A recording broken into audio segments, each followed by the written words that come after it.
Calaroga Shark Media. Hello, I'm Johnny Mac with your daily comedy news. Shane Gillis is in a new Bud Light commercial. USA Today points out Shane Gillis drinking a Bud Light for a college football game isn't exactly headline news. A quick scroll through his Instagram, and you can see Shane and his friends enjoying Bud Lights while out at various events. In January, Shane announced a partnership with Bud Light. They have a new campaign rolling out across TV and social media. Todd Allen is Bud Light's Senior Vice President of Marketing. He said, as a passionate college football fan himself, Shane Gillis was the perfect partner to connect our college football audience with his distinct style of humor. And it doesn't hurt that Shane loves a Bud Light or two on game day. All right, in this commercial, which I'm going to play most of for you, it is called The Dean's Office. Shane Gillis plays Coach Herb, who's brought into the office for a meeting between the college dean and a football player in trouble. A bucket of Bud Lights is offered in exchange for the truth. Let's take a listen. It takes a minute to get rolling, but once we get to Shane, major payoff. Here you go. Bobby, you've been accused of plagiarizing your master's thesis. If you are found guilty, you will have to forgo the football season. But if you confess, I will make it only half the season. I'll make you a deal. You tell the truth, you can have this ice-cold bucket of Bud Lights. All you have to do is confess. All right, I'll go first. Grease the wheels a little. What? No. I confess that I practice my halftime speeches in the shower before games. Professor Wilkins, you want to confess anything? No. All right, I'll go for you. Professor Wilkins has been taking karate classes ever since that saxophone girl put him in a headlock. Shane Gillis provided an exclusive statement to USA Today in which Shane Gillis says, I've spent the past couple years working with these guys on projects from Beautiful Dogs to Tires. Getting to shoot new shorts with them and Bud was a lot of fun. All right, Adam Sandler recaps. Here's the deal. I've got some stuff going on in my personal life. I had to tape a couple days in advance, so I'm actually recording today because I'm not around today. I had to record this on Tuesday. My plan here as I sit here in the basement is to actually watch Adam Sandler, but as I record, I haven't seen it yet, but a bunch of reviews are out. The first from USA Today, who write, there are two Adam Sandlers.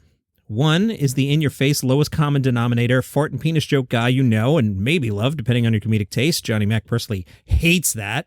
The other is getting a little bit older, a little bit romantic, and very nostalgic. I like the older Adam Sandler. I've talked about this. I openly don't like most of his movies, and I think some of the more dramatic roles, I think he's actually pretty good at it, and I'd like to see him do more of that. USA Today writes says for the special, these two men meet in an odd, dysfunctional marriage in Sandler's new Netflix special, Adam Sandler Love You. They gave it 2.5 stars out of 4. The hour-long special is a faux off-the-cuff event directed by one of Sandler's Uncut Gems collaborators, Josh Safdie. It makes more odd penis and sex jokes than you would expect, with a bit of melancholy and softness. Sorry, my brain locked on penis jokes and softness, I know. Plus some unreality pretending to be real. Altogether, it's a little jarring, sometimes off-putting, but also kind of sweet. Love You is nowhere near the heights of his last special, 2018's 100% Fresh. That outing was full of energy and newness. Spoilers!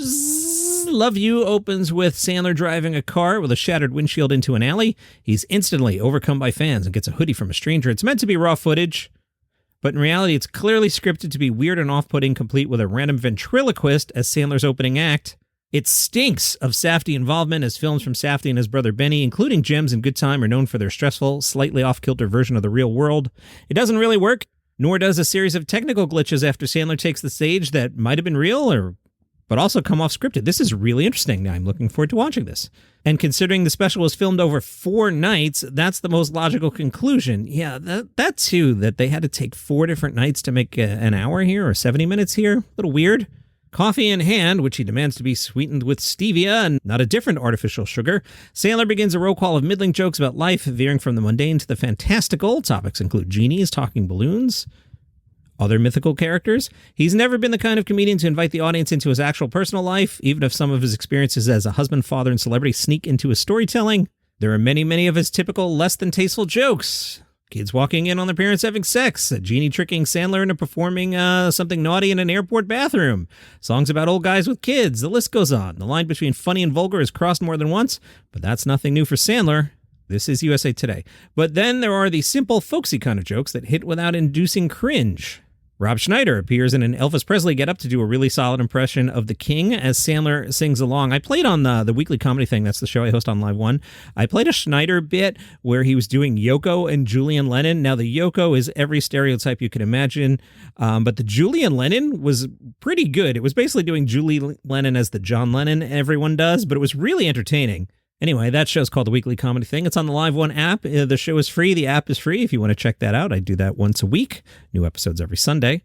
The Elvis thing is not really a joke so much as a solid musical interlude.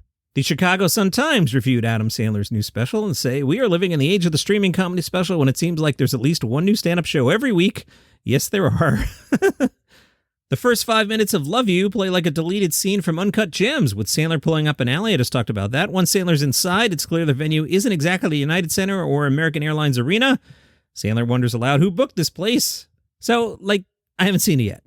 That sounds kind of lame. Like Adam Sandler's walking in having no idea where he's performing. I mean, that's just not true. So, I have two minds here. One, it's comedy, just laugh, whatever, have a good time. But if the underlying premise is, I can't believe I'm in this arena. How did this happen? How is my Netflix special being filmed here? That seems a little lame to me. But again, I haven't seen it yet.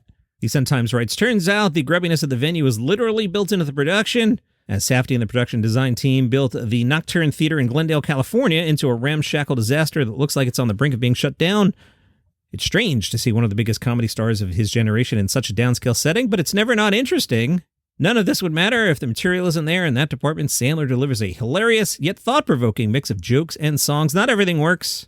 Mostly, though, Sandler comes through where he's telling a story that sounds like it's pulled from real life but quickly turns absurd, or playing solid guitar while performing these genre-hopping songs.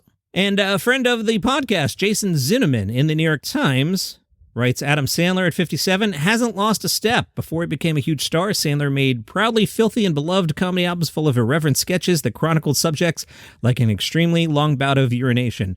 I'm going to jump in, and again, I respect Jason Zinneman, and as I told Jason Zinneman when he was on the pod, Jason knows more about comedy than I do. But I'm going to push back on beloved comedy albums, and here's why. I programmed serious comedy for 10 years, and especially in the area of programming on Live One and Slacker, I can tell you, Adam Sandler bits are not loved. Like, for example, on the Live One app, you can thumbs up and thumbs down things, and I get to see all the data. Anytime I schedule Adam Sandler stuff, it is at the bottom of any playlist, all of them.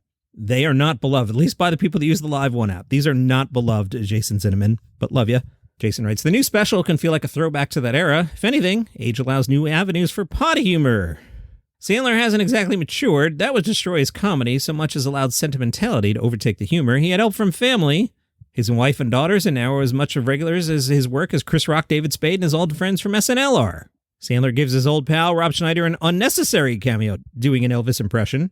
The best parts of the special are its long, winding, dirty stories told in its characteristic mumble. In crooked angles and close-ups, Safdie shoots Sandler watching his show fall apart. A dog runs on stage. The video doesn't work. Sandler makes one joke about his own fame and stature, but the visuals undercut any hero worship, even putting silhouettes on the heads of audience members in the foreground. He's playing a small room and speaking softly about juvenile things. For a certain kind of comedy, that's all you need.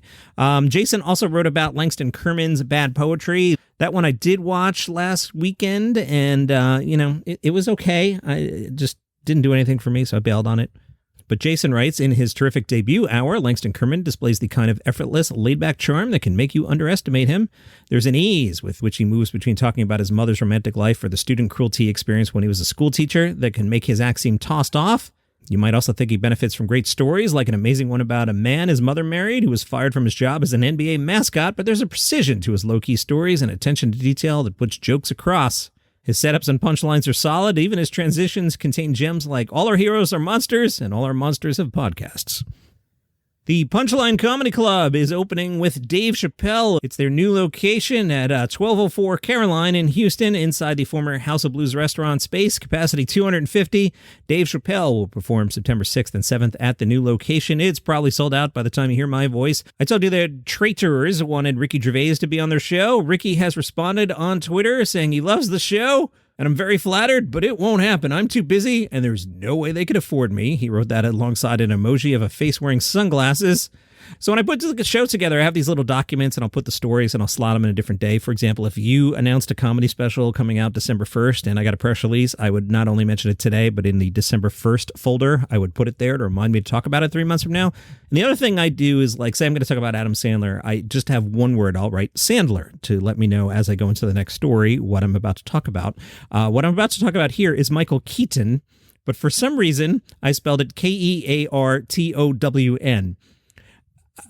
I don't know how that happened.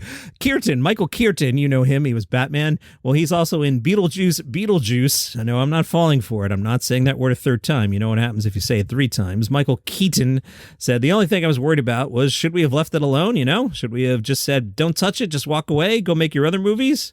So for me, it was a big roll of dice. At the end of the day, if somebody said you have to pick one thing you've done, how I make my living, I'd probably pick that character that I'm not saying for its all-encompassing thing, just for its art. You know what I mean? I've been in, some pretty good movies, but this sequel is something different. I'm looking forward to this one.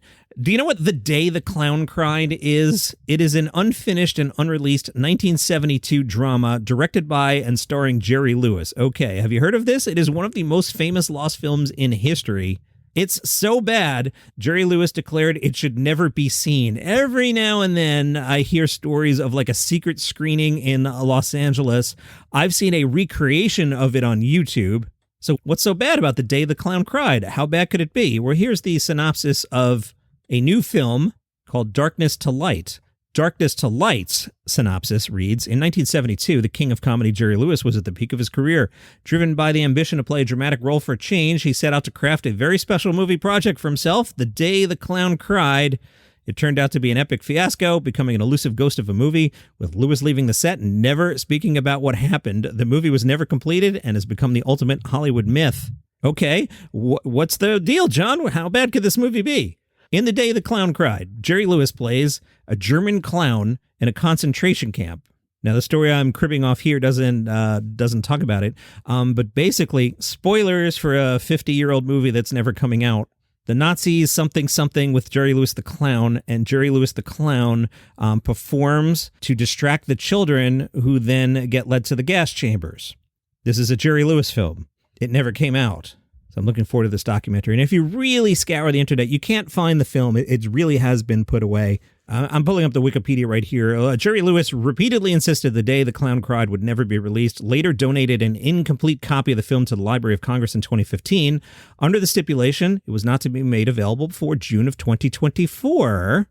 According to Lewis's son, there is no complete negative of the film, and outstanding copyright issues have prevented its release. Wikipedia has the plot as Helmut Dork, D-O-O-R-K. Helmut Dork is a washed-up German circus clown during the beginning of World War II and the Holocaust.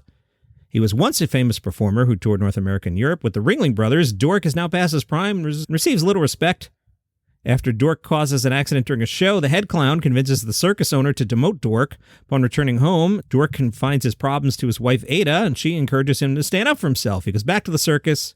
Helmut is arrested by the Gestapo for drunkenly mocking Adolf Hitler in a bar. He's imprisoned in a Nazi camp.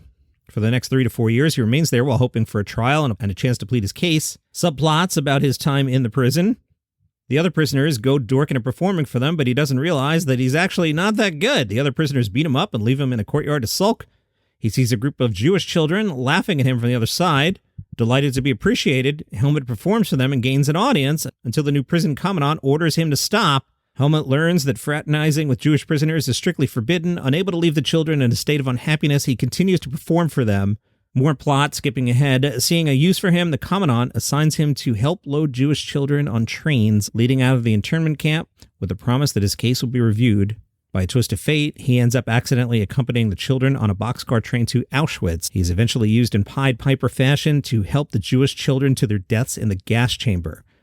On February 23, 1973, Jerry Lewis appeared as a guest on The Dick Cavett Show, where he stated the film would complete editing in 6 to 7 weeks and had been invited to premiere at the Cannes Film Festival that May. It would be released in America after that. The film was never officially released and remains unreleasable to the failure to secure the underlying rights. In 2012, French director Xavier Gnoli told a talk show he had managed to track down a 75-minute copy of the film and had shown it to a number of people. And I don't see it here, but I feel like there was an LA screening of it at one point. Like, you had to be in the Cool Kids Club. Anyway, I'm looking forward to that documentary. There's no way I'm digging out of this hole and making the end of this podcast fun. So let's just get out, and that's your comedy news for today. I will see you tomorrow.